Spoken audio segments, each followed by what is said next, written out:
Okay, this is my practice speech on the explanatory speech outline for the dangers of climbing Mount Everest. On the morning of May 19th, 2012, Shira Shane Florfine woke up early, put her boots on, drank some tea and unzipped her tent and headed out into the sub-zero temperatures. At 26,300 feet, she was excited at the chance of becoming only the fourth Canadian woman to have conquered climbing the highest mountain on Earth, Mount Everest. Little did she know that just 18 hours later, she would be stuck in a human traffic jam, which tragically took her life. Shira had achieved her goal and reached the top of the Earth, becoming the fourth Canadian woman in history to do so. Unfortunately, getting to the top of the mountain is only half the battle, because you still have to make it down. And going down Mount Everest is where most of the climbers experience more challenges and dangers, or they simply lose their life. Grayson Schaefer from Outside Magazine was a climber on the mountain when Shira died, along with 4 others who didn't make it. And he wrote in his online article that nobody has ever seen it like this. And I quote, "From where I was watching, Everest appeared to be lit up like a Christmas tree, with the headlamps of climbers converging from the mountain's north and south side." End quote. Each year, Everest attracts more and more climbers with less and less experience. This year, more than 200 climbers a week will try to the top of Mount Everest during the climbing season, which runs from late March to the first week in June.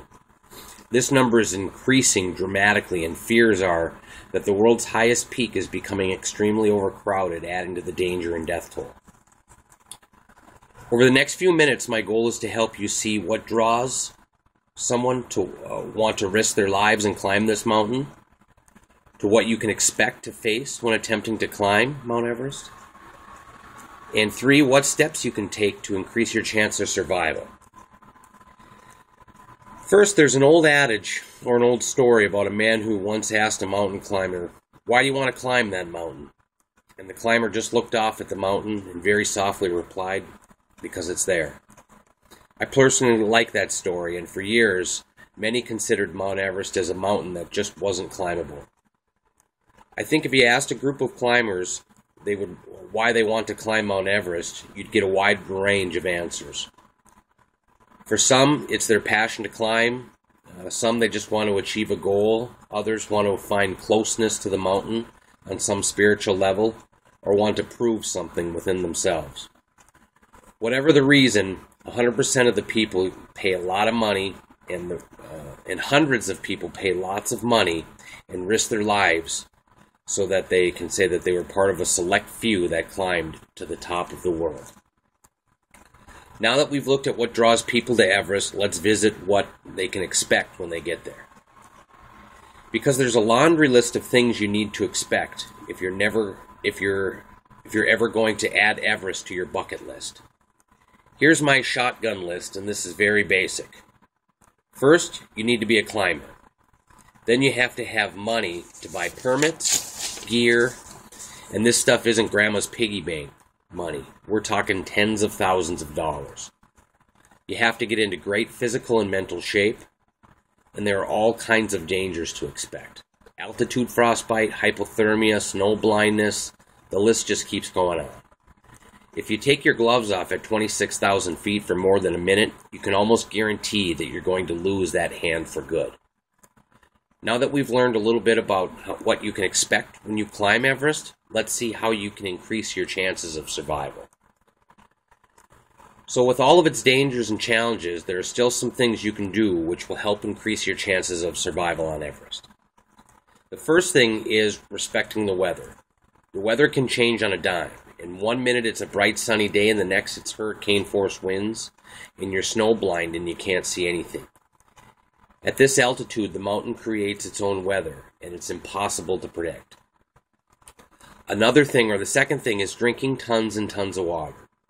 At very high altitudes, there are a number of health issues that you can experience. Headaches, confusion, dehydration, the list just keeps going. The third is to know yourself and to trust your feelings. Crazy things happen to your body at high altitudes with that kind of lack of oxygen. Depression and psychosis happen without oxygen, and you need to learn to recognize those symptoms and act accordingly when you don't feel like yourself. So these are just a few steps you can take to increase your chances if you ever decide to climb a mountain. Well, today we learned what draws someone to want to risk their lives and climb this mountain, what you can expect to face when attempting to climb, and steps that you can take to increase your chances of survival. Shiri's husband said in a statement to the Canadian press, "She died in the pursuit of her dreams and with the satisfaction of having achieved them." Unfortunately, Shira will not be the last person to die trying to climb Mount Everest. And honestly, I think that people who attempt this type of adventure know and understand the risks involved. They are simply the kind of people that want to live life to the fullest. I believe there's an honor in dying in pursuit of what you dream about. Inside of all this, we can stop and really take the time to absorb the experience.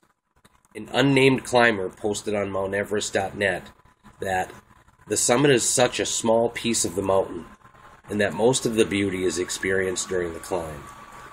This can be true in our own lives. As we push and push to achieve our goals and get on top, we don't stop and really look around and enjoy the wonderful things that are happening all around us. Thank you, and look forward to your feedback.